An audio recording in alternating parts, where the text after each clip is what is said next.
What's up, everyone? Welcome to Sports Bluff. I am your host, Tristan Bunn, joined by my friend, my confidant, my fellow football fool, Ryan Lambert, a man we call the knee-jerk ninja. And I have to ask you a question, okay? Because I was thinking about this. You picked against Mahomes last year versus the Bengals. You picked against him in the Super Bowl versus the Eagles. You picked against him last week in Buffalo. You picked against him again today versus the Ravens. Have you learned your lesson?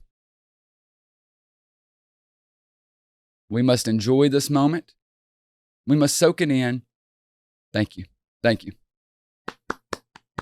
I'm actually just going to leave this here, just for the rest of this little segment here, because I think everybody needs to know how sorry I am for picking against Mahomes. It's not ever done well for me, and you weren't for alone. Some reason, it's like an addiction, you know? It's like I can't put it down. Right. I just can't stop. I know. Whether it's my Bills, whether it's what I thought was the best team in the NFL. What everyone thought. Whether it's, it could be, everybody could be hurt on the team. It could be just the snapper, the center, and Mahomes and Kelsey, and they would still find a way to win. I'm done. Yeah. This is my AA meeting, okay? Yes. I'm sober after today. I promise, America, this will never happen again. I will never doubt Patrick Mahomes or Andy Reid or the Chiefs. It's not going to happen again. I'm very sorry. Not as Congratulations, long as he's there. my friend, by the way. Thank you. I told you I wanted your team to win. If mine didn't, I stand by that. But it happened. The way it happened, oh boy. But you know, it wasn't. The thing is, it wasn't even like it was a close game. Like the score may have been closer than it felt, but it was really a defensive game for the most part. It was, which I thought it was going to be a low-scoring game. And it started out, you were like, oh, God, is this going to be a shootout? And that changed quickly. It really did. Look, the story of the game to me was, I know Patrick Mahomes made the Patrick Mahomes plays. Like that pass to Kelsey when he was falling down on his knees and just floated the ball out there, and Kelsey somehow... No. The conversion. Okay. It was the conversion. It was miraculous, and that's what Patrick Mahomes does.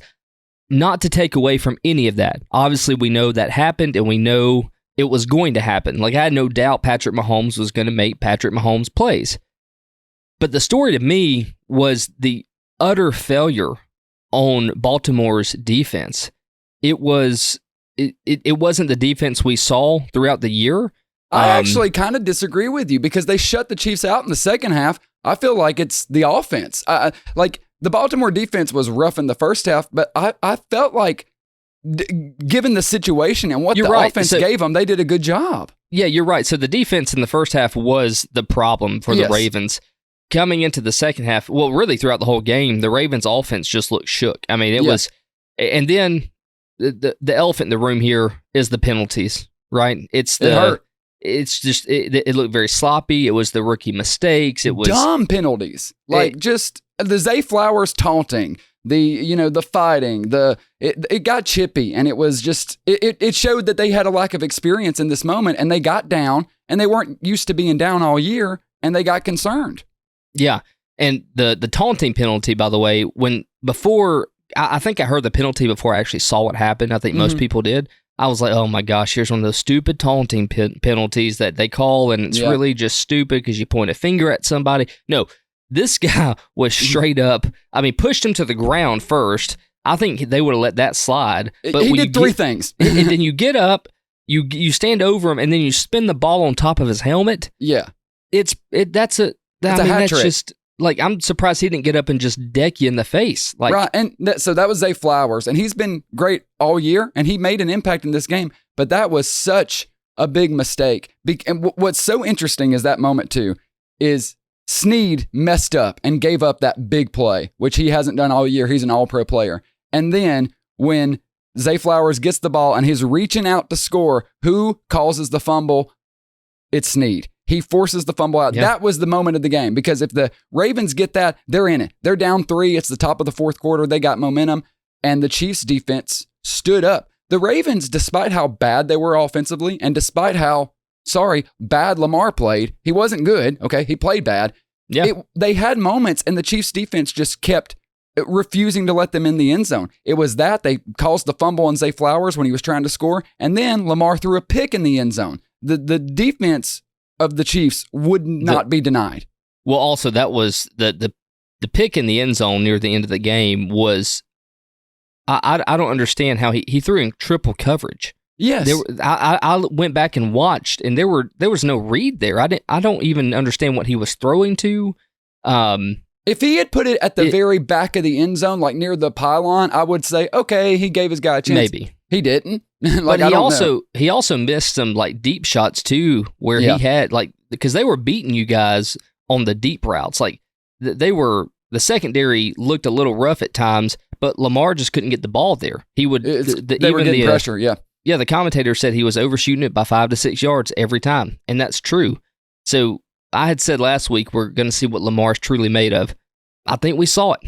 I just don't think he's one of those big-time quarterbacks yet where you can rely on him like you can Patrick Mahomes and even Josh Allen to some extent to make these big plays and to win the game for their team. Because at least in the games, in the matchups, Josh Allen plays great. You know, Joe Burrow plays great. Lamar didn't play good. He tried to keep his team in it, and you said early on, I want to give you credit, I think you said it in the first quarter, Ryan. You said Lamar is not utilizing his legs at all. Like there are running lanes there. That really, to me, became one of the big stories by the end of the fourth quarter. It was surprising. When the Ravens went hurry up, he started using it a little more. It's like, where has this been all game? I know. But there were several times where like you could see when it wasn't a blitz, which was kind of rare because they were sending. Spag is just, he's so good, man. Because you can't let Lamar just sit there. Spag said, we're going to get after him and disrupt him. But the times that they did not get through or get pressure through and lanes opened up where,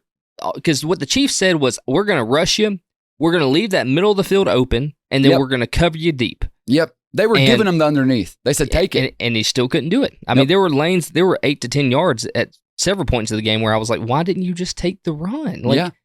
That's what you are. I know. I think he's overcompensated because everybody said he couldn't throw. I think he's overcompensated and slacked off on the running ability now.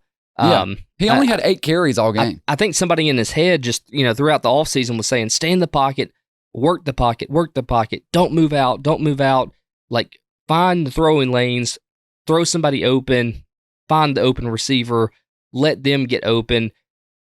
And I think it's kind of just bound him up. It's like there's an invisible fence there that he just can't run past. No, that's mentioned how it felt. No.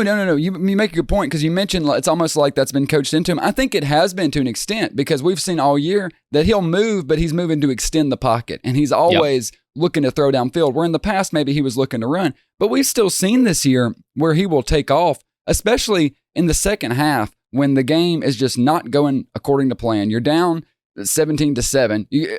I said at halftime they should be thanking the stars above they were only down 17-7. You know what I mean? It could have been way worse. And Lamar just never took the game over like you expected him to. And even though the Chiefs' offense didn't do anything in the second half except punt, that's literally it. They punted every possession in the second half. I felt like they were playing conservative offensively. Mahomes never was forcing it because they knew how good their defense was playing. Because go back to the very end of the game, when Mahomes had to have a first down, what does he do? He finds MVS for a 40-yard pass to finish the game. And I told you MVS was going to have a big catch this game. What I'll say, and this will be the final thing I'll say, and you can gloat and glamour all you want. Kansas City had many things stacked against them. They had several, players out that were big-time players. Yeah. They don't have the best receiving core. They really just didn't match up on paper well to the Ravens. No. Everything they needed to go right tonight went right, including Patrick Mahomes' miracle abilities. Travis Kelce decided to not be old tonight. He showed up in the playoffs. Pacheco got going a little bit, good enough to extend the drives and to get Mahomes, a 3rd and 3 or something. The defense was and MVS made a catch. Yeah. Rashee Rice did amazing. He was good. Every catch he got, I think he caught. That wasn't behind him. all but one. And, eight receptions on 9 targets. Yep. Yeah, wasn't that the one that was a little bit behind him? I think you're right. And then the main thing for Kansas City that went right was the defense. That defense stood up and said, no, we are the best. I know everybody thought that the Ravens were the best. Tonight, we're going to show you that we're the best. Spags, he called a perfect game. It was when amazing. you talk about perfect games, you almost can't get better than this. They held him to 10 up points. The formations. It was man. It was zone. It was blitz. It was blitz. It was blitz. It was man. Just all those formations thrown at Lamar. Lamar didn't know what to do. It looked like he was an amateur in the pocket at some point. It absolutely did. The way he moved the pocket was great, but the way he utilized it, not so much. No, I agree. And look, I think the defense for Kansas City is really the entire reason that you guys won this game. It's so interesting because I feel like Lamar made a couple plays, but it just wasn't consistent enough. We saw when he had the throw and it was batted and he called it, I had flashbacks to the playoff loss to Marcus Mariota where he threw in a touchdown pass to himself. Look it up. It was one of the worst games ever.